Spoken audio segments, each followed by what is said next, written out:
Hello les légendes, nouvelle hors-série business et organisation d'un tournoi ATP 250 du circuit. Cette semaine on est à Munich avec Patrick Kunen, le directeur du BMW Open. Je dois dire que c'est assez incroyable d'enregistrer ces hors-séries parce qu'aller à la rencontre des directeurs permet non seulement de découvrir des parcours incroyables, sur et en dehors du circuit. La plupart ont été joueurs pro, présidents de fédé, capitaines de Coupe Davis et j'en passe. On a affaire à des bibles du tennis qui connaissent pour ainsi dire parfaitement leur sujet et sont passionnés comme jamais par ce sport qui nous anime. Patrick revient pour nous sur sa carrière, son amitié et ses 3 titres en Coupe Davis avec la légende Boris Becker. Il nous fait vivre sa plus grosse victoire à Wimbledon contre Jimmy Connors, puis ses 9 ans de capitaine de l'équipe d'Allemagne en Coupe Davis. Et on termine avec son poste actuel de directeur de tournoi. Patrick n'est pas du tout calé sur la partie chiffrée du BMW Open, puisque l'entière gestion en est confiée à une agence. J'irai donc chercher un membre de cette entreprise l'année prochaine pour en savoir plus. L'audio est uniquement en anglais, vous allez pouvoir apprécier mon accent bien français. Et Gaëtan, qui nous aide sur la traduction, vous a mis des sous-titres sur YouTube. Un grand merci à lui. Pensez à récupérer vos formations gratuites en lien si vous voulez savoir ce que la stat dit de votre jeu. Et si vous voulez muscler votre mental avec Jean-Philippe Vaillant qui a coaché 12 top 100, vous avez un second lien, c'est cadeau, c'est pour nous. Abonnez-vous à la chaîne et mettez-nous un commentaire sympa, ça nous aide comme jamais à faire connaître le contenu et à vous régaler chaque semaine. Voilà, c'est parti les légendes, bonne découverte du BMW Open de Munich et bonne écoute à tous. This is from 74. Nice. You know what? I'm reading it right now. It's an amazing book. I'm just starting it. It's really amazing. Okay, let's do this. Okay. Let's do it. Nice. Okay, so quick intro about you. We talk about your career as a tennis player, then as a Davis Cup captain, and then tournament director. All right. Let's go for it. Patrick, you were born in 1966 in Puttlingen, Germany. That's a great pronunciation. Sorry about it. No, You've been a professional tennis player from 85 till 96, 43 in the world at your best rank in single. You played quarterfinals at Wimbledon, beating Jimmy Connors in 5th sets battle in the 4th round. 28 in double. Your best result was the same semi-final at Wimbledon. You won 3 titles in double, 2 with Boris Becker as a partner. You won 3 times the Davis Cup. Then you were captain of the German Davis Cup 9 years between 2003 2012. You're now the tournament director of the ATP 250 BMW Open in Munich, Germany. The tournament was created in 1900. Yeah. It was played without tiebreak until 1971, then up to 5 sets until 1985. Tennis legends like Thiriac, Stan Smith, Ashe, Villas, Lendl, Agassi, and Federer won the tournament. It's on outdoor clay, perfect way to prepare Roland Garros, even though sometimes it's a bit colder than in Paris. Depends the meteo in Paris. Sometimes it's very cold, sometimes very, very warm. Can we start this interview, Patrick? Can you tell us, well, you started playing tennis at 9. How did you discover this sport? And do you remember what were your first emotions on the court?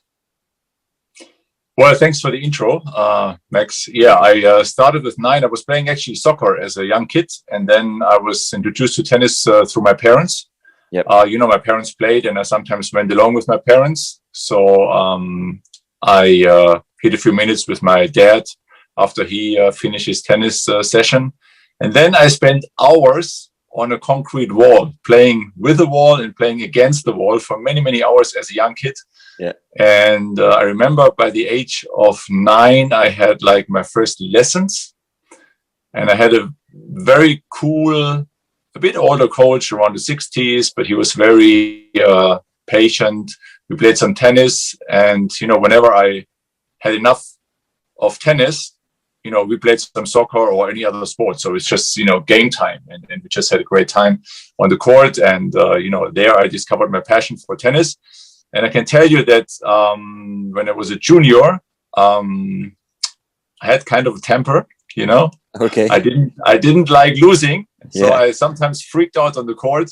But over the time and then later coming onto the ATP tour and the tour, everything, went more into focus and development and, of course, maturity. But I always loved to play tennis from the beginning, and I still love it today. This is my Nice. passion today. Were you picking legend players when you were playing against the wall? Did you imagine that you Sure. were someone famous? And who are Sure. you? I mean, I was playing. Literally, I was practicing on the wall, and then I remember that I had the idea of playing against the wall. I mean, playing against the wall is like as a kid, with your imagination and everything. And as a young boy, I was watching the Wimbledon finals. I can remember, like Bjorn Borg and John McEnroe, and also Roscoe Tanner, Jimmy Connors, and all those players. So I, not only imagined myself playing against Bjorn Borg or against Jimmy Connors, Yeah. but even though in the junior, I remember when I was 12 and I was playing the regional championships, the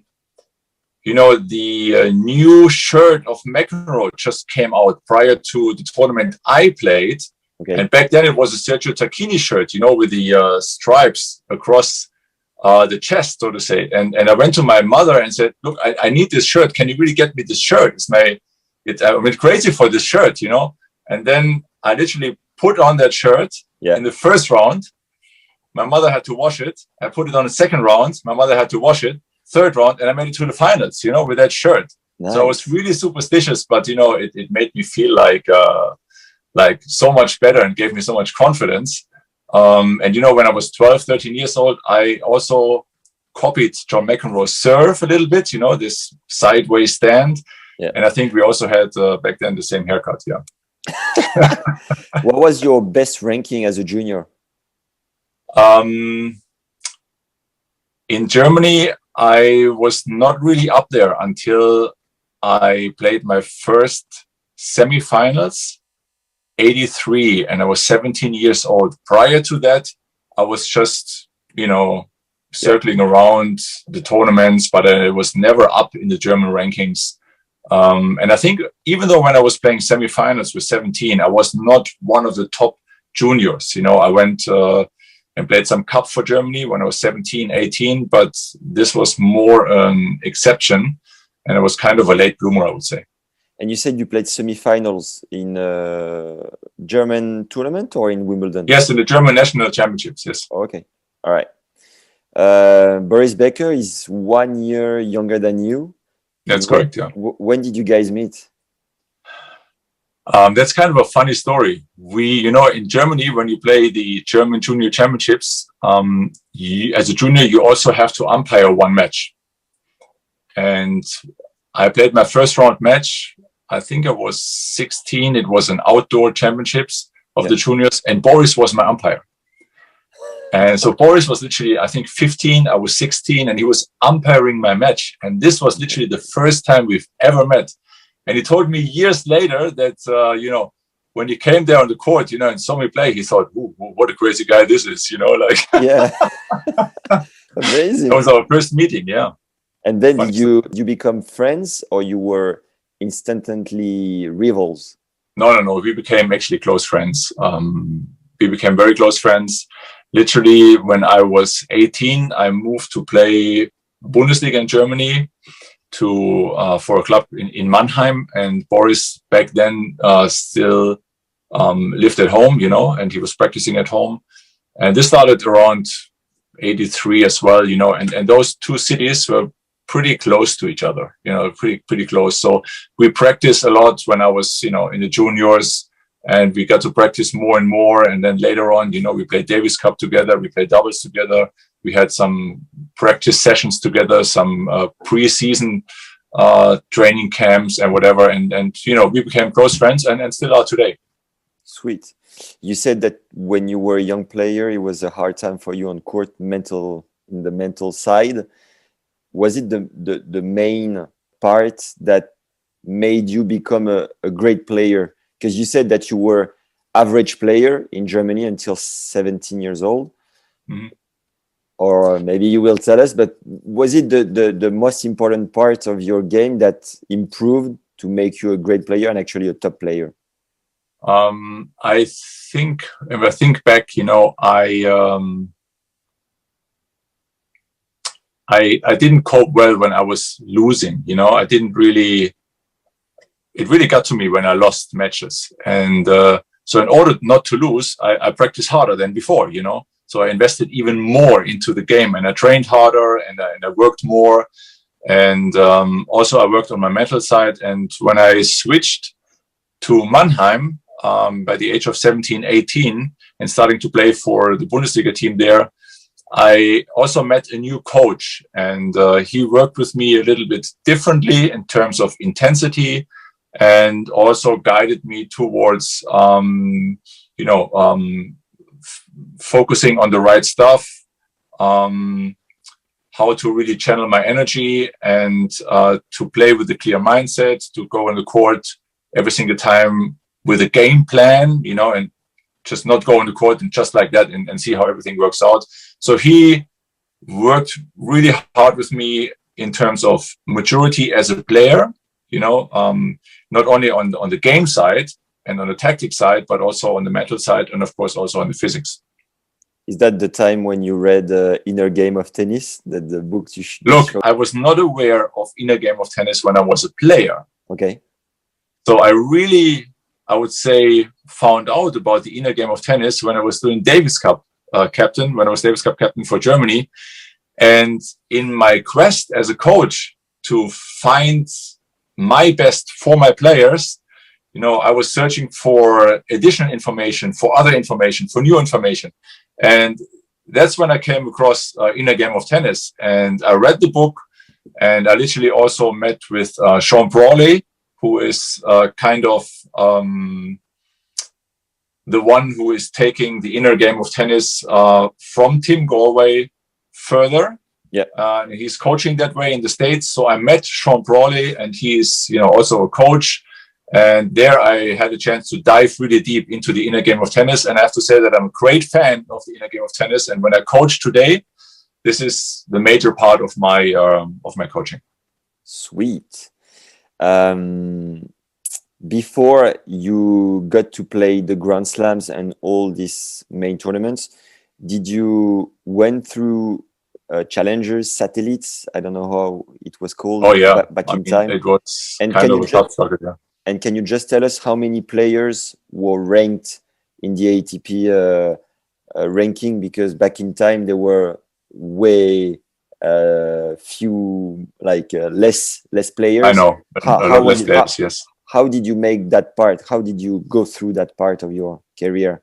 The second. It was really, you know, when I was moving towards professional tennis, it was very different than it is today, because you could hardly ask anybody, you know, how do I do this, you know? And back then I was fortunate because I had an Australian coach in so to say one of the clubs I played in my home area. You know, he was from Australia there, and he literally knew a little bit about the ATP tour, and he was kind of mentoring me also through that time.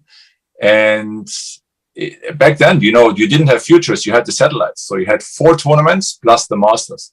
So in the 4 tournaments, you had to qualify for the Masters, and only once you do the Masters, you can make ATP points.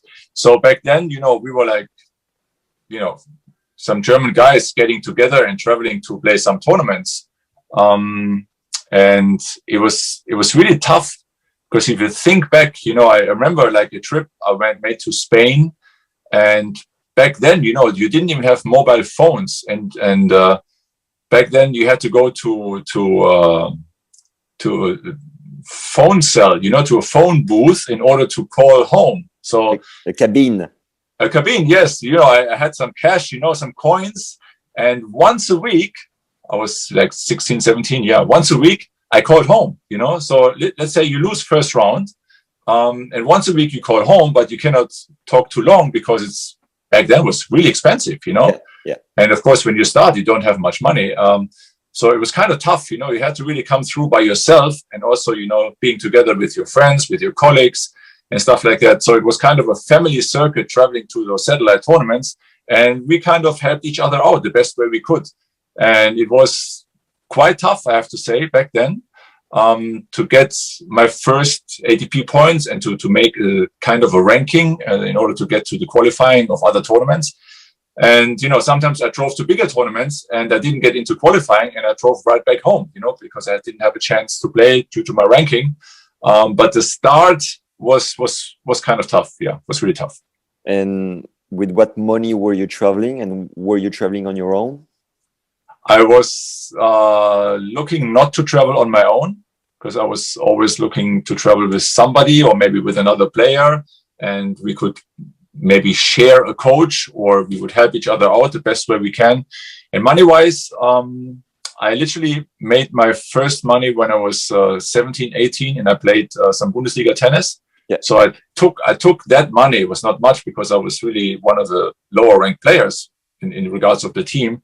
But I took all of that money and kind of invested that money into my tennis, you know, like for coaching, for stringing, for traveling. And the other part came a bit from my parents. Yeah. And, you know, a bit here and a bit there, a bit of prize money. So you had to really throw everything into kind of into the plate and invest that money. But I always saw it as an investment in myself, you know, in my career, in my quest to become a good player. And this is how I started. Un court instant de promo pour vous rappeler de vous abonner à la chaîne, de récupérer vos formations gratuites en lien dans la description pour progresser dans votre jeu grâce à la stat, et la seconde pour muscler votre mental. Mettez-nous un petit like, ça nous fait plaisir. Allez, c'est parti, on y retourne. Do you remember one anecdote, one epic story on the circuit, you lost your rackets, or you missed couple flights, or you were in the wrong city for another tournament? Sure. How much time you have? all the time we need for that kind of story. We love it. Sure. Look, it's I was 19. I think it was 19, or maybe I think it was 19. I flew to a tournament, a challenger in Helsinki. Okay. My luggage didn't arrive.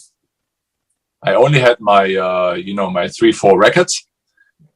All the luggage was gone, was lost. Because you took the racket in the... Yeah, hand luggage, in the hand cabin, yes, into the plane. Yeah, so the luggage was gone. So I literally, asked another German guy, and he borrowed me like, 1 or 2 shorts, some T-shirts, and the rest, I went to the city and I bought everything I needed, literally, And was it okay with the sponsor? You didn't have to wear the same... I didn't have a sponsor back then, so it was all fine, it was all good, But I didn't really have much. I had like 2 or 3 shirts, like 1 or 2 shorts and stuff you need. So, and I didn't really want to buy much because I was in qualifying, and prior to that tournament, I hardly made it through qualifying. So, I thought like, okay, let's see how this works out. So, I won my first match, second match, third match qualifying. I made it to the main draw, and literally every single evening, I had to wash my stuff in the sink, So every evening I washed everything in the sink. I put it on the heater for next day to be dry and everything. And then I went out next day again, to compete in the qualifying or in the main draw. And I did that for literally 9 days. Nice. And I made it all the way to the finals. I literally won the tournament. Wow. It's crazy. I won the tournament, washing my stuff in the evening and, and putting it on the next day, practicing and matching everything. And I won the tournament. And then I left all the stuff there. I went back home with my rackets and a trophy. Oh, man, wonderful. What category of tournament was it? It was a challenger. Wow, nice. 25 plus age, yeah. And how come you left the clothes over there since you were winning with them? Maybe you should have played the rest of the season with it, no? That's literally a good point, yeah. That's a good point, Even though today I would think like, look, it would be nice to have those clothes, because it's a nice story. But back then, they were just wrecked, after 9 days, me washing everything in the sink. And then I thought like, look, Yeah. My stuff didn't come and this stuff, it was literally kind of a help out. But I'm with you, totally with you, and it would be cool to pull that up and show. Could you tell us your biggest win on the tour? Maybe make us travel a little bit, do the movie of this particular match. I don't know. I have a guess. I have a clue. I think which one it is. Maybe the one in Wimbledon, but maybe not. Just can you please tell us? Literally, biggest win was 1988 at Wimbledon against Jimmy Connors on this court number 2, which was back then the graveyard, and gave me a little bit of a confidence boost when I saw the schedule that I was, going against Jimmy Connors on court 2. It turned out well, winning in 5 sets. It was great and unforgettable for me. And Connors was famous to be very tough mentally, to try to disturb the players, the opponents. Was it the case for that match? Can you make us feel a little bit the movie of the match? It was not the case, I have to say. It was really 100% fair and everything, but we had some outside challenges in terms of weather, because we started the match, and after having a score of 1 set all, it was 5-7, 7-6, it came to 6 all and a tiebreaker in the 3rd set, which of course would be a decider going in one direction, 2 sets to 1 up, so quite a crucial tiebreaker. And then I got ready for the return, and I saw that the umpire was rolled off the court, sitting in his chair, because it started to rain, and they pulled on the cover over the court, and I just escaped not to land under the cover, so escaped, on top of the cover. And then we had some rest that day, and we could not come back the same day, so I had to spend the night, and I stayed at the Players Hotel back then, at the Gloucester Hotel. And I remember another player was next to me. And obviously the same situation, couldn't sleep. TV was loud and noisy, and I couldn't sleep because I was so, psyched about starting the tiebreaker, having to win the tiebreaker against Jimmy Connors. Obviously I have a chance. So next day I came back and I literally warmed up in the rain for the match, because I wanted to make sure that I come into the match from the first point already, sweaty and being really ready. Yeah. And I saw then Jimmy Connors coming onto the court, not sweaty, obviously ready, but again, I thought maybe I have an edge here, and I won a tiebreaker. So I took the 2 sets to 1 lead. Then I had match points in the 4th. I was up 6-5. Yeah. Connors was serving 15-40, and I know he came up with this slice serve on the deuce court, fading away from me, and I was so nervous I just pushed the ball back, and then he came in onto my forehand, and I thought, passing shot, cross court, a short cross court passing shot, would be perfect. And then my arm didn't come forward, because obviously I was so nervous, I was like waiting for my arm to come forward, and I missed that shot, down the line. I lost the set because I was freaking nervous. And then it came to 3 all in the 5th. And I only remember the match point because I saw it on TV afterwards, and I was in complete trance. And I think this literally was the reason why I managed to win the match in 5 sets. Because I stopped thinking, because, my thoughts played a trick on me, and I was too nervous. I had no chance to really come back in the 4th, but literally, bottom line is it worked out fine. And I had to sit in the locker room right after that, for an hour to really digest, because I really had stomach pain. I was so nervous, and, it really was a big thing. Yeah. Wow. Congrats about it. And we've done a big step forward right now, but you were telling us when we recorded 2 days ago that your dream was Wimbledon, play on these big courts, main tournaments, biggest especially tournaments. center court. And if I may say so, this has worked out also fine, because when I was young, I was 12, 13, I watched the Wimbledon finals, Borg, McEnroe on TV. And back then, this was the time when my dream started. I created this dream of being, one day, I want to play on center court in Wimbledon. This was my childhood dream. Yeah. And then some years later, I can't recall exactly the year, must be 91, 92. I literally played Ivan Lendl at Queens in a tournament prior to Wimbledon. And I won that match against Lendl. And then the draw came out for Wimbledon, and I was drawn against Ivan Lendl. And I thought, wow, I can play Ivan Lendl in Wimbledon. Maybe I have a chance there. And then I was scheduled on for center court. And then it all literally unfolded. You know, my whole childhood dream became reality, and I know every second I walked onto the center court, knowing that court only from TV. Yeah. And you walk a little bit up on center court, and the atmosphere was like, I felt like a little kid in the cookie store. You know, it was like unreal for me. And I lost the first set 1-6 in 20 minutes because I was so lost, literally, on center court, because I was like, you know, looking around and thinking, and I can remember when I was getting ready for the serve, and I've not experienced this on any other court in the world. I got ready for the serve, and you bounce the ball, you get ready, and this silent. I mean, there is no noise at all. It's just dead silent, you know. And it's like you see yourself from the outside. You know, you step outside of your body a little bit. You see yourself getting ready for really awkward situation, really a very strange situation. And I was not able in the first set to come really into the match because I was like, and then I get better after the first set. Eventually I lost 6-7, 6-7, set 2 and 3.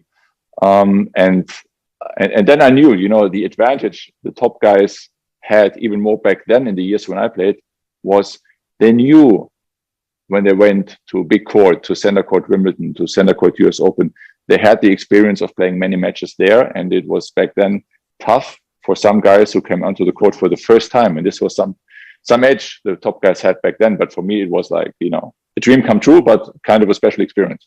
Thanks for sharing it with that kind of details. Really, I felt like I was on center court with you.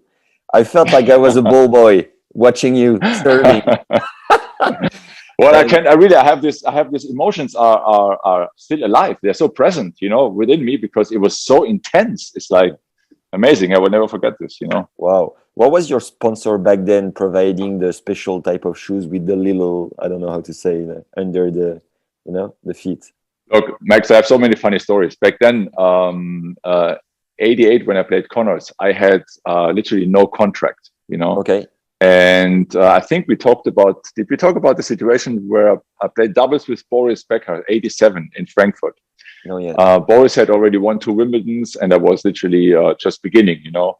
And some friend of his asked me, you know, do you have a contract? And I said, no, I don't have any contract whatsoever.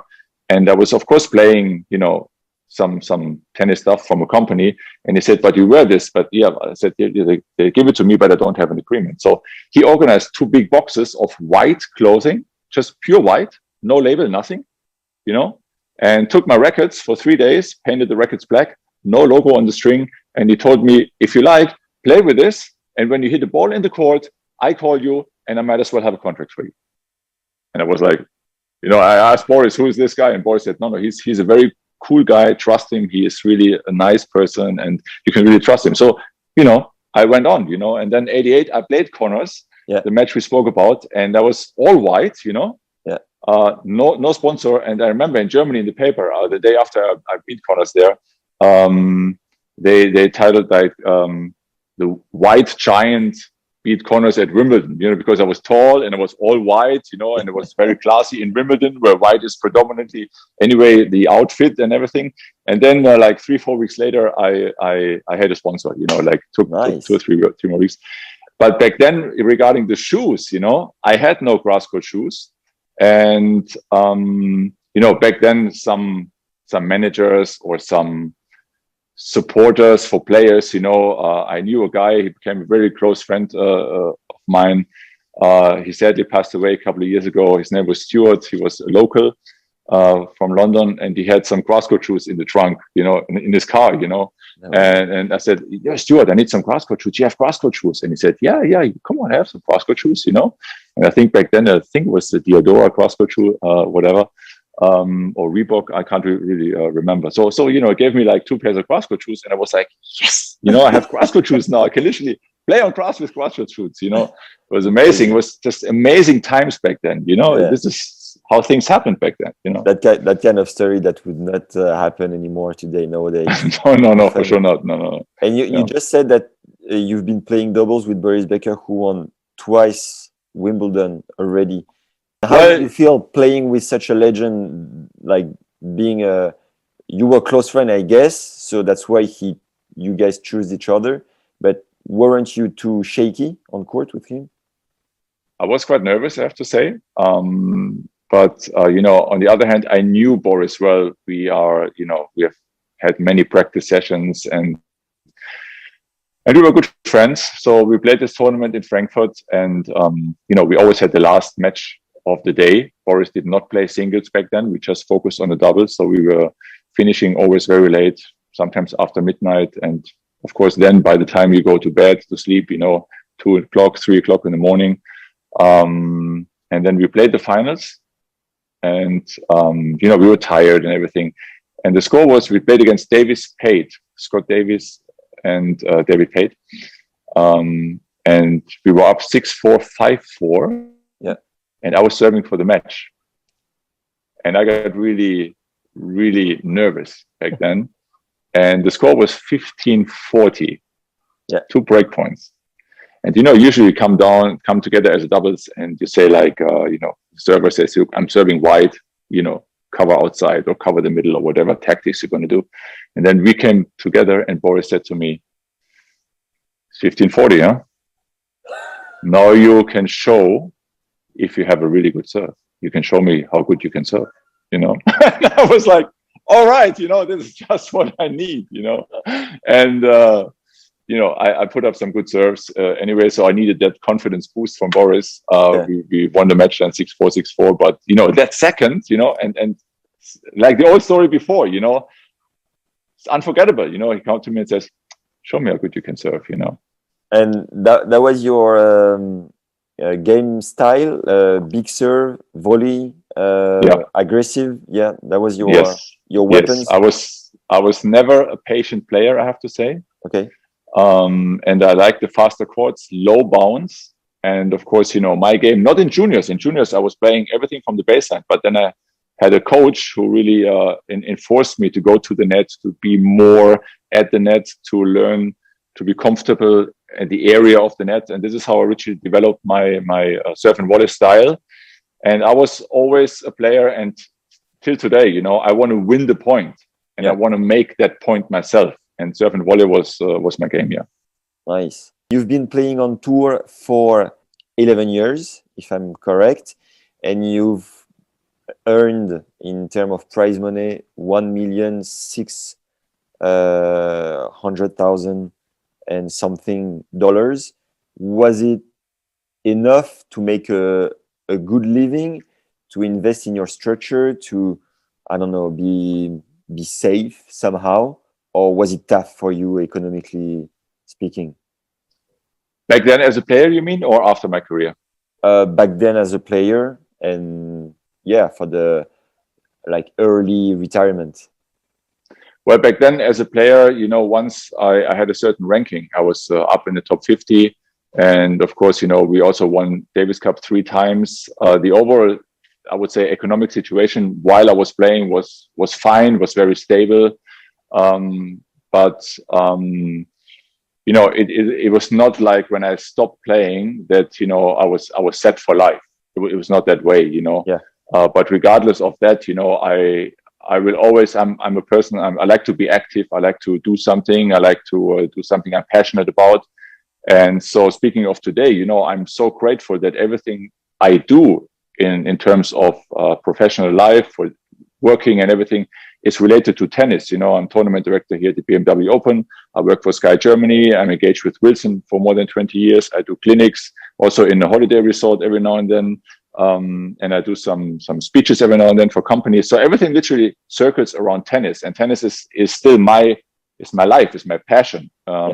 So I will always do something, you know, and I will literally never stop working or doing something, even when I'm 70, 75, 80, because I like this active lifestyle. I like to be around young people, sportive, active people. I still myself like to be, you know, almost playing tennis every day and just to be, you know, feel alive and be passionate about what I'm doing.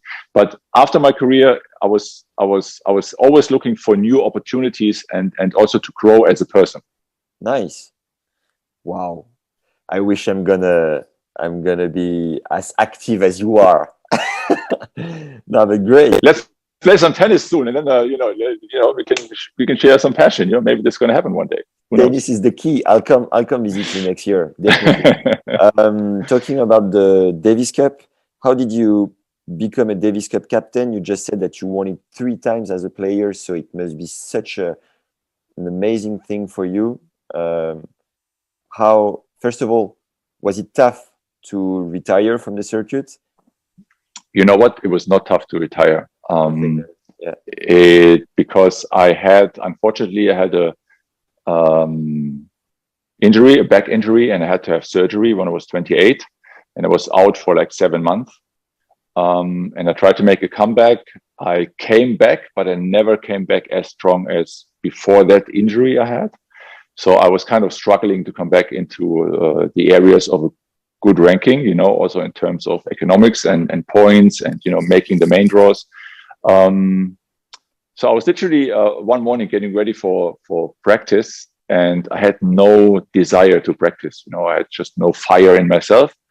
And I skipped practice. I called my coach and said, "Oh, I'm not coming today, maybe tomorrow, let's see how things work." And then this went on for some days, and then I met with my coach and I explained the situation to him. And he said, "Look, call me when you're ready. It doesn't make sense, to train when you're not on fire, when you're not really engaged and you don't feel it."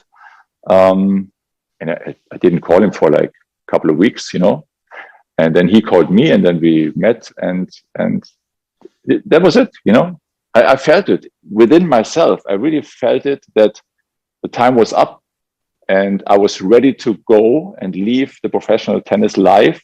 Of course, I had some commitments which I stood up for, and I played in the Bundesliga and everything. But that process started that particular morning, and it was fine. Ever since, I never looked back and I regretted anything. I had a great time. I was very fortunate also with Davis Cup and the time I played. It was all fine, and I really had a great time. But I felt that it was a good time to leave. Nice. Maybe just before telling us how you became Davis Cup captain, can you tell us your best memory as a player, best Davis Cup memory as a player? My best Davis Cup memory as a player. Wow. Tough one, I know. It's a tough one because there's so many good moments. Is it so intense that it makes you teammates and way more than teammates, like friends? Oh, look, friends for life. That kind of experience. For sure, friends for life. I can totally underline that. And the experience we had, we were 88 and 89. We were like Boris, Charlie, Eric, myself. It was just amazing. But if you look back, 88, we came together as a new team. We won the first match 5-0, second match 5-0, semifinals 5-0, and the finals in Sweden 3-0. So it was just like unbelievable. We trained for like 10 days, like crazy, 6 hours every day. We were like, like together, like friends, and train and have fun and watch movies and make fun and train and whatever. And then we played, and I have to say, of course, with Boris on top back then, you knew literally by his Davis Cup record, which you can actually look up, you're 2-0 up if Boris is in great shape, Yeah, he wins his 2 singles, and then back then he also played doubles, and that gave us an amazing confidence boost, us other 3 players, and it was just you cannot believe how intense that was, how positively intense that was. And those 2 years really, we were great friends before, but definitely made us friends for life. We still have a close connection. We're close friends, and we meet every now and then. We chat every now and then, and we have the same fun we had back then in the locker room still today. Nice. And then, kind of a new team came together in 93 with Michael Stich. Yeah. And 93 was actually for me personally the year I played every single match, doubles with Michael. And, I have a clean West. We never lost any doubles. And especially for me, I would think my personal and most amazing moment was the finals 93. We played in Düsseldorf against Australia. It was 1-1 after singles. a long Friday because Michael played Stoltenberg. He was two sets all, 2-1 breakdown in the fifth. He turned it around. He won that match. And that back then, Mark-Kevin Göllner played Richard Fromberg. And he had 6 match points and lost the match. You know, both 5-set matches, very long matches. And Saturday, we were up against the Woodies, which were, you know, number 1 for like a couple of years. And, you know, I literally played the match of my life in Davis Cup. And we beat the Woodies to be going 2-1 into the Sunday. Yeah. And then Michael went on the court and won his singles against Fromberg. And we won Davis Cup. So, you know, I really had a very intense, active part in that Davis Cup. And it was amazing. Weren't you too disappointed when the Davis Cup became the Davis Cup that we know today, like the new version of it? Oh yeah, big time. I think honestly, until somebody convinces me otherwise, I think honestly Davis Cup lost its soul by that move, because Davis Cup, look, I mean, if you look back in history, Davis Cup is home and away. You know, I played as a player and as a coach. I played so many Davis Cups. I was challenged to be playing with my team, let's say in Argentina, with this amazing crowd in Argentina, where they have always a band in the crowd sitting and, you know, music and celebrating their team. You're up against Russia in Moscow, and you have to, you know, you're challenged by the court, by the balls they choose, by the players, by the atmosphere. And likewise, you know, you play at home and you have France coming, let's say, to play in Germany, and you have to, you know, do the best you can for your team. So these were this was Davis Cup soul, you know, this is Davis Cup. And now it's very different, you know, and I think it's sad, and I think it's not the same anymore. Right. So how did you actually become the captain? Finally, we're into it. Well, I was actually 5 years a coach for the younger players of the age of 18 for the transition age, okay, after school and to the professional life. I was actually with my family, and I had some 5 or 6 missed calls on my phone, and I saw that the president of the federation called, and I thought, wow, 5 or 6 missed calls. I might as well call back, you know. So I called back, and he said, "Look, I want to ask you. We would like to ask you if you could do the next Davis Cup for us. You know, prior to that, Michael Stich was Davis Cup captain, but this didn't continue, and a match was coming up a couple of weeks later, a relegation match in Germany. And I said, look, I'm going to do this one match, and we see how it works out, and we take it from there. But I'm ready for that one match, and let's do this."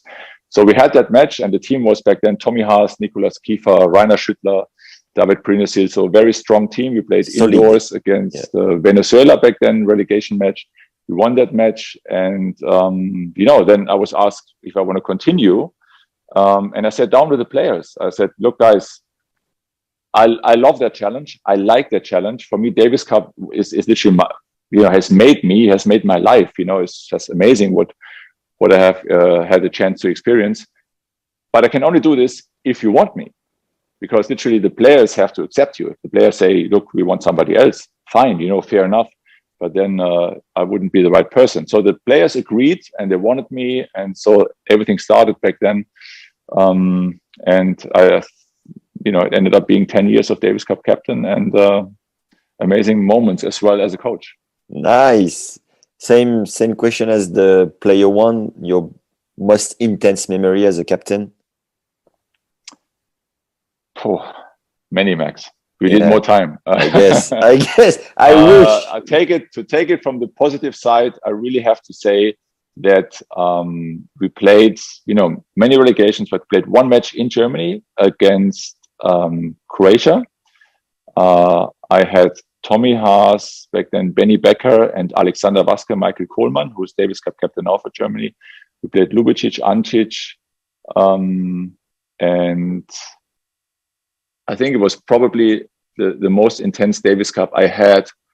Tommy won his singles against Antic on Friday. Benny Becker lost his singles Friday, 1-1. Michael Kohlmann got sick. He couldn't practice. He could practice only 1 hour on Wednesday and 1 hour on Thursday. That was it. But I still stuck to the doubles, and he played the match of his life. I mean, he played out of his mind, you know. and Alexander Vasquez, who was always amazing in Davis Cup in doubles, he just, raised his level like tenfold, and they literally beat Lubicic and Ancic 2-1 up. And then I saw a match where I would say a captain I had the best seat in the house when Tommy played Lubicic, and I've not seen a more perfect match of a player in Davis Cup than the match Tommy played against Ivan Lubicic. He beat Lubicic in 3 sets. And I think also Ivan Lubicic was interviewed afterwards, and he said, look, I just had no chance. When Tommy was serving, the closest I got was to 30. Never had a break point, and it was just like a picture perfect match for Tommy Haas that day. Yeah. A match you play maybe once a year or once every, 2 or 3 years. Everything just went perfect. Not one thing which was not perfect. And of course, you won that match. And for me, being on the court and watching my player play such great tennis, close to perfection, was just unbelievable. Wow. And the toughest moment you had to face within this? Toughest moment was 2007. We had semifinals in Moscow against Russia, and 1-1 after singles on Friday. Then we had a doubles, Alexander Vasquez and Philipp Pechner, also a great Davis Cup player, played doubles against the Russian team. And Alexander Vasquez, he just pulled a muscle in his arm at the end of the, I think, 4th set or 5th set, and he just couldn't serve anymore, And Alexander Vasquez had a big serve. That was his best shot, his big serve, apart from his confidence. And he just, he didn't stop, but he just put the ball in the court, like just, push it back. They managed to win the match, 2-1. We took the lead 2-1 into the Sunday, and then Tommy Haas was up against Michael Yushny. And I thought, back then on clay, Yushny is playing pretty flat, so this might be a good matchup for Tommy, where he might have a chance, because against Igor Andreev back then, a lot of spin. Andreev played unbelievable Friday. Tommy had no chance. Andreev too good. But I thought Sunday maybe there's a chance. And I knew Tommy by his character. These are the matches he lives for. He performs his best. He's ready. He's taking it on. And he came to my room that morning at 7:30 with the doctor, and he said, "Look, I'm sick. I was in the bathroom all night. I can't play." And I was like, I really had to sit down and digest. Yeah. And he was so sick, there was no chance he could play. And then I talked to Philipp Pechner, who played an amazing doubles on Saturday. I think back then he has not played a singles in Davis Cup, but he had to go on court and play singles on Sunday. And it was amazingly tough for him, because also by the mindset, imagine you go for 400 meter sprint final, you win that, and then your coach comes to you and says, "Look, the next day is 800 meters. Can you?" Yeah. It's tough to really, what I mean. It's really tough. I mean, he tried his best, but then Yushny being so experienced, and also with his home crowd, it was unstoppable. He took the opportunity for himself, played a great match, and then the Russian team beat us. Yeah.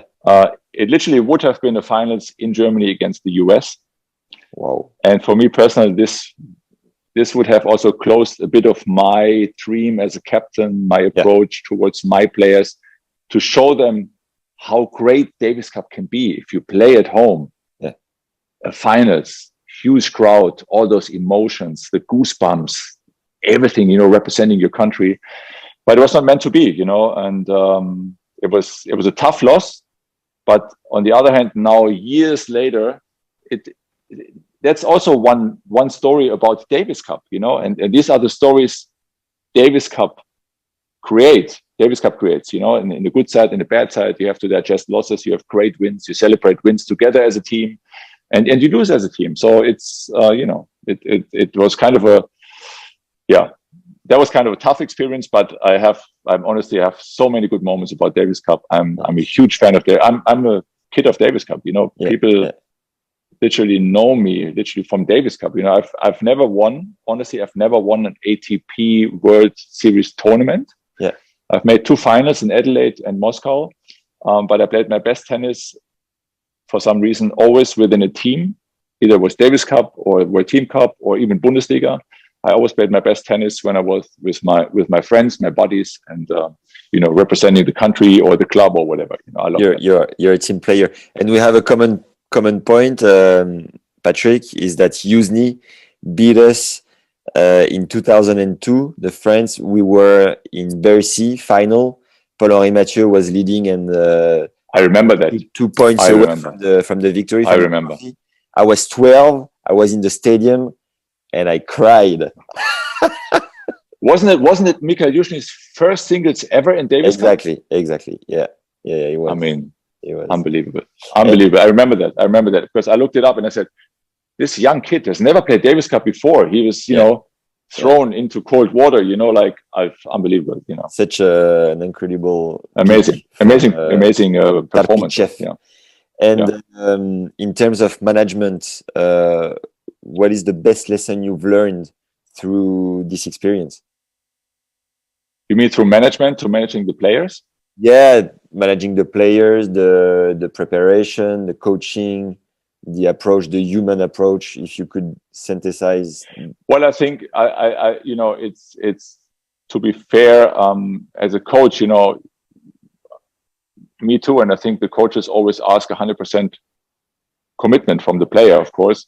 But vice versa, you have to look in the mirror as a coach as well and say, you know, am I able to give my player also 100% of me, of my knowledge, of my guidance, of my experience, you know?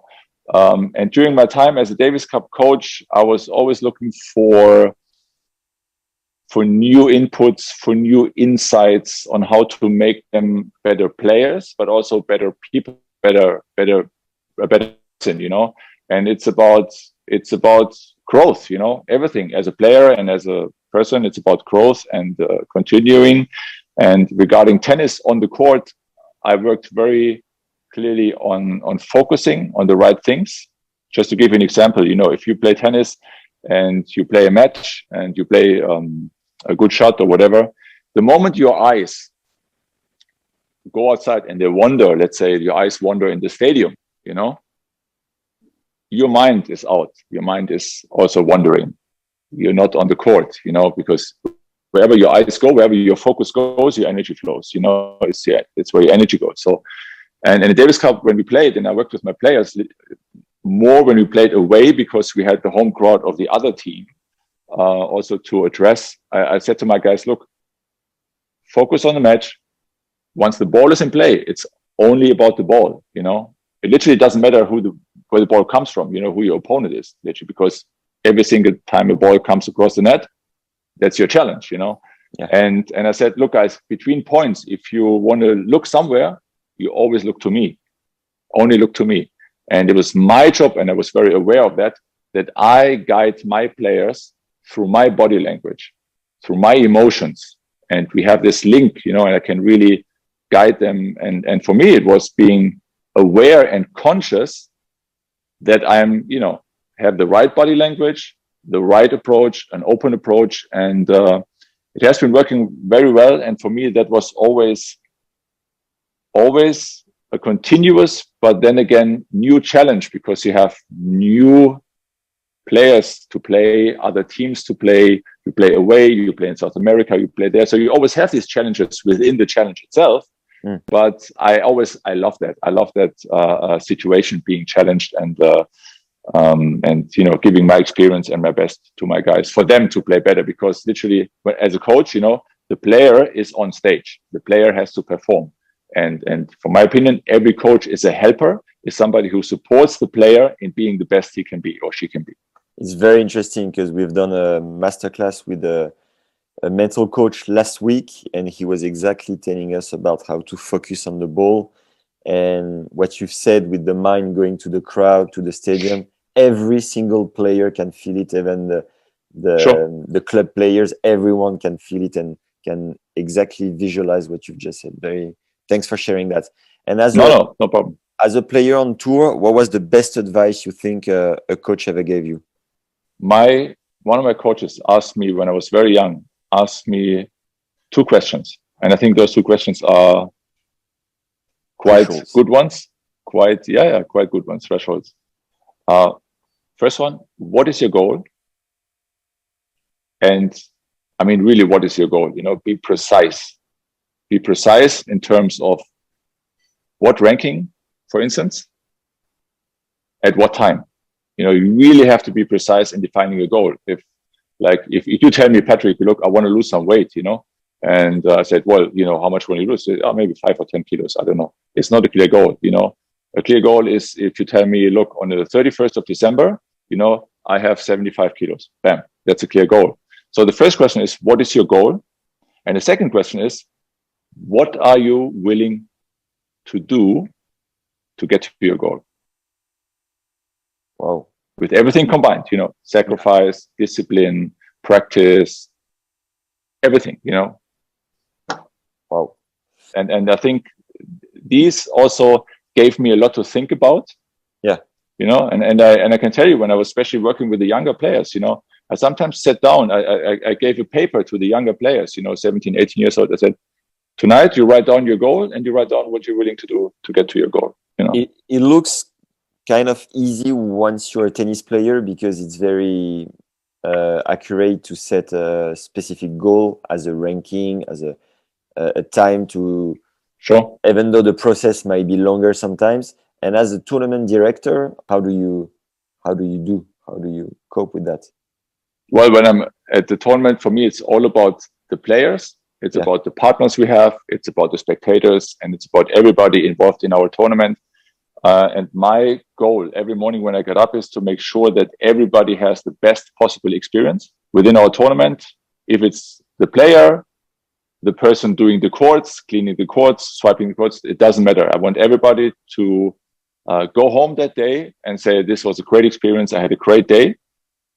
And at the end, when the tournament is over, that, you know, everybody is happy and that, look, we've done a great job. We have done a great tournament here. And I can't wait to be back next year. Hey, you're actually giving me a great experience also, Patrick. Thanks a lot for sharing. So let's go straight ahead. And how did you become the tournament director of the BMW Munich Open in Munich? Sorry. It literally happened 2007, and it's linked to kind of a very sad story. I have to say, because at that time I was Davis Cup captain, but we had a great tournament director at this tournament, Rudy Berger. I don't know if the name rings still with you. He was an umpire many years on the ATP tour, and then he took over the tournament director position at the BMW Open for many years. And I have to say, he's done an amazing job. He was a close friend of mine, and you know, because, you know, when he started umpiring, I started playing tennis, and you know, he sadly developed cancer. I have to say, back then, and it was like really heartbreaking. I was receiving a call in 2007 from the person organizing the tournament, the agency behind all this, asking me if I could be backup for the tournament in 2007, just in case. And I said, look, 100% I'm in, you know, but let's not even go public or talk about it. I'm here if you need me. That's it. All fine, you know. Yeah. And lucky enough, you know, Rudy did the tournament, and I didn't have to do anything back then. And sadly, then Rudy passed away a couple of weeks after the tournament in 2007. And then we also waited, you know, a couple of weeks and months in order to take this on. And then literally, you know, Klaus, that was his name, Klaus Saron, he asked me if I would take over the tournament director position. And I said, look, I would be honored to do this. First of all, it's a great tournament, has a long tradition of being played over 100 years. And also being in the footsteps of Rudy, you know, taking on his approach and developing the tournament further, also how he would have gone about, you know, his job as a tournament director. And literally, it was important for us to also integrate then a tournament for the younger players, for the under 21-year-olds. We invented the Rudy Berger Cup, which is always played within our tournament. And, you know, his name definitely lives on. So you became director in his legacy. 2008? Yes, 2008. How did the tournament leveled up from, so it's been 13 years already, and how did it become, like, I don't know, did it grow somehow? Did it get better? Sure. Yes, of course. Yeah. Of course. I mean, How? look, we had some changes also in promoters and people we work with. And since 2013 or 14, we have a very experienced agency behind all this. They've done great sport events, also the biggest sorry, it's a fly here, like in Australia, like a big events in Germany, you know, a lot of experience and really engaged. They are passionate about tennis. So that experience came in. Yeah. Then we had, you know, a great leadership also from the club here. It's one of the leading tennis clubs in Germany, great tradition. It's located on the English Garden. So it's a great atmosphere. And then we have, and this is probably also very extraordinary, we have long partnerships with our partners. Let's say our title sponsor, you know, BMW is in, I think, since 87.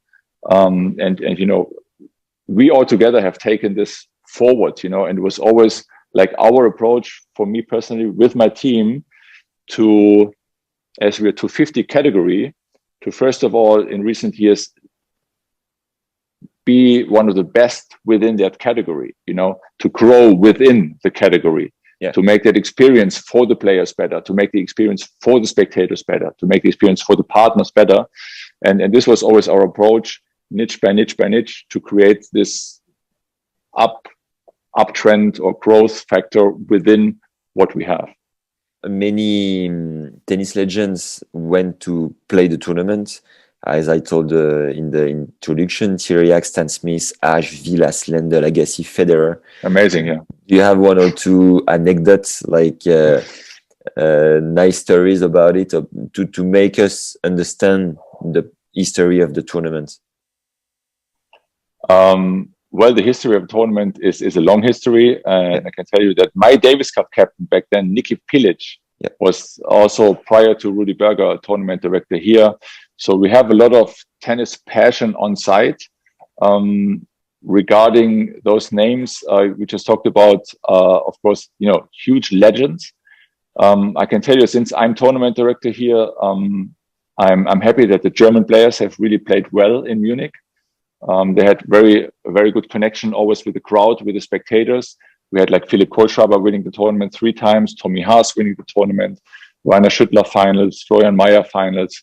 And it has always been a nice challenge for me as a tournament director with my team to bring off and this is what we try to do. We try to bring young players, the upcoming next stars, to our tournament, to really show our spectators and partners what is going on with the next generation as well. You know, you have this mix of experienced players, and you have also the young players who come and play your tournament. So I would say for our experience as a tournament itself, I think the atmosphere makes the difference. As we play in a club here, one of the nicest clubs in Germany, surrounded by nature, the spectators can, and the fans, especially kids, you know, they can be really close to the players.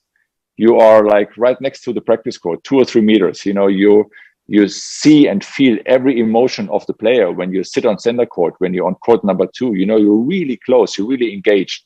And I think that's a big difference of tournaments like we play, and especially our tournament. And of course, we have the Bavarian German flair integrated into this international approach we have. So it's a great mix. And like I said, you know, our approach is to make every day a great experience for everybody. Is the clay very similar to Roland Garros? The balls are the same, or what is the courts and the balls are? The courts, what can I say? We have great courts. No, but I have to say that courts, because I know this, it's really, really important for a tournament. And we put this very high on our priority list, to have good courts, because I know as a player myself, it's not really nice when you play on courts where you have a lot of bad bounces, and, you know, you're not really, when you want to play precise, you know, and I'm proud to say that we have great great staff doing our courts, and the courts are really nice, really good. And what was the other question? Sorry, I was so much into the balls. Yeah, the ball. The balls are the same balls as the tournament in Madrid, which is the next week following our tournament. I think Roland Garros has changed now to another brand. Yeah. To another brand. So we have different balls, but you know, it's important for us to have actually the same as the week after our tournament. Yeah. What is the brand of your balls? We play Dunlop balls. Okay. All right. Dunlop ATP. Yeah. What is the budget of the tournament? This is a very interesting question, which I cannot even answer because all the financials are covered by our agency. And of course, you know, I'm engaged, but the bottom line of the financials, you know, it's not on my plate. Yeah. Good or bad, but it's up to the guys in the back office there. And do you know if it changed a lot this year because of COVID? If you've had the same sponsorship envelope?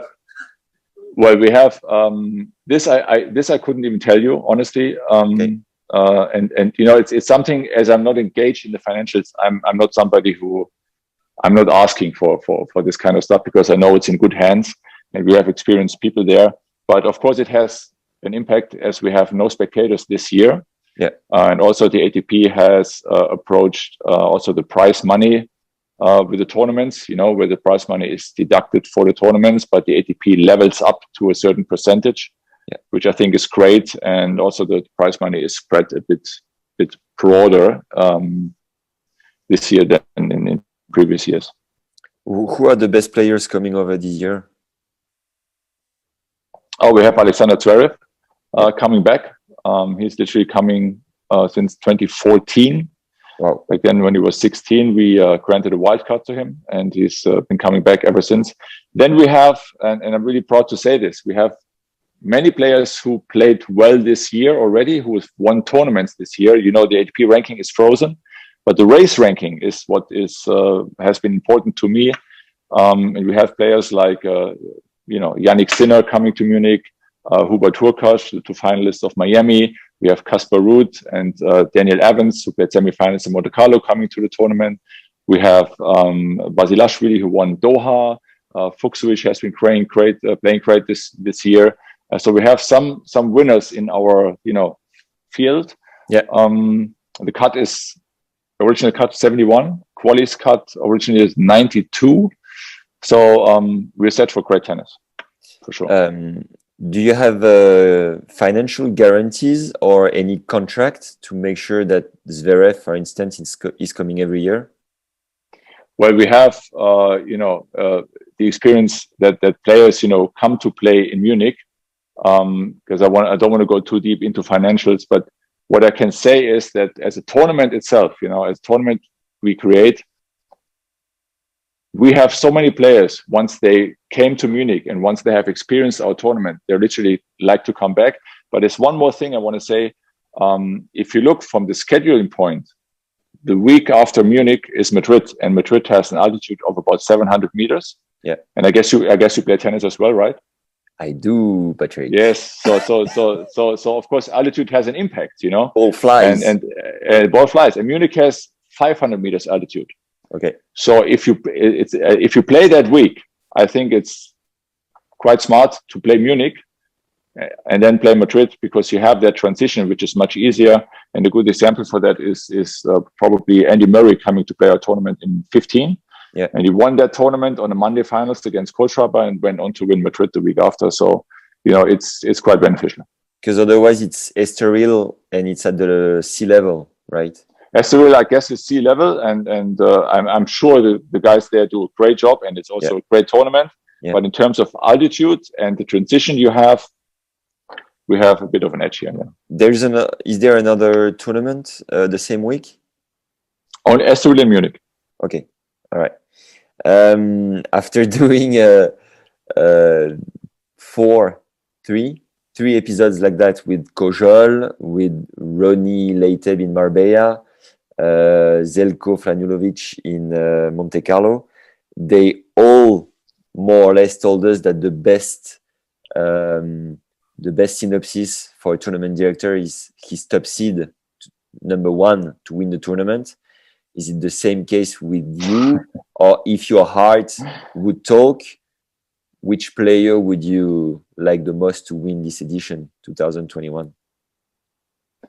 Well, as playing a German tournament, and you have such a great player, from Germany coming to play the tournament, Alexander Zverev. I've seen him win the tournament. Of course, I would be happy for him to win this tournament again, no doubt about that, because he's our key player, our most featured player as well. But then again, there have been surprises, and I think also Yannick Sinner is somebody who has a big shot on winning the tournament. Also, Aslan Karatsev, I think, has a very good run this year, playing the semifinals in Melbourne and winning Dubai. So there's some spice in that week. But as a tournament director, I don't have a favorite, like as a favorite who I want to win, and I think I should not have that. I'm happy, if everybody stays healthy, nobody gets injured, everybody can play their best tennis, and then we see what comes out at the end. And we have this year also a nice car to win in addition to the prize money. So we see who drives off our side. So yeah, your main sponsor BMW, obviously. What model of car is it to win? I really can't say, but I don't know if I really can't say, because this is going to be go public on our press conference on Friday. Okay, all right. In 2 days. But if you can broaden your view, you might as well get a sense of it somewhere in the background. I don't know. And you think it makes quite a difference in terms of motivation for the players to come and play your tournament? I hope so. Know that there's a cool car to win? I hope so. Yes, I guess so. I think it's something very special, which we have as a tournament since many, many years, and it's a big tradition. And I hope so. It makes the players, maybe give a little bit, 1 more %. Yeah, that's it. That's what we're looking for. Is there speed limits in Germany? I don't know about there is usually no general speed limit in Germany.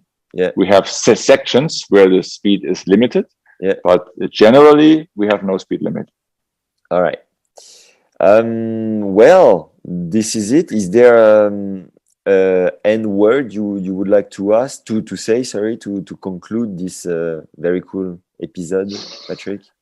Well, first of all, I want to say thanks to you for your time and patience, and for also giving me the platform to talk about my passion. So I really enjoyed that really a lot, and maybe there is some other time, some other day where we can continue. And what I can say is that I'm really looking forward for summer, for better weather. I'm saying this because I hope that everybody who is passionate about tennis will be able to go back to the courts and live their passion, play tennis, and live that sport which we all love so much. And of course, we have this pandemic now, so being outside and having a chance to probably play outside would do us a lot of good. Yeah, and hopefully next year you'll have the crowd and it will become a bit more normal, sure, if we could say. Sure. Well, thanks. You have to live up to the challenges. That's the best you can do, Yeah, nice. You always have a choice. Thanks a lot, Patrick. J'espère sincèrement que cet épisode t'a plu. Viens nous le dire en commentaire si c'est le cas, ça motive énormément à continuer. Pense à récupérer tes formations offertes en lien dans la description et à très vite pour un nouvel épisode. Prends soin de toi. Ciao.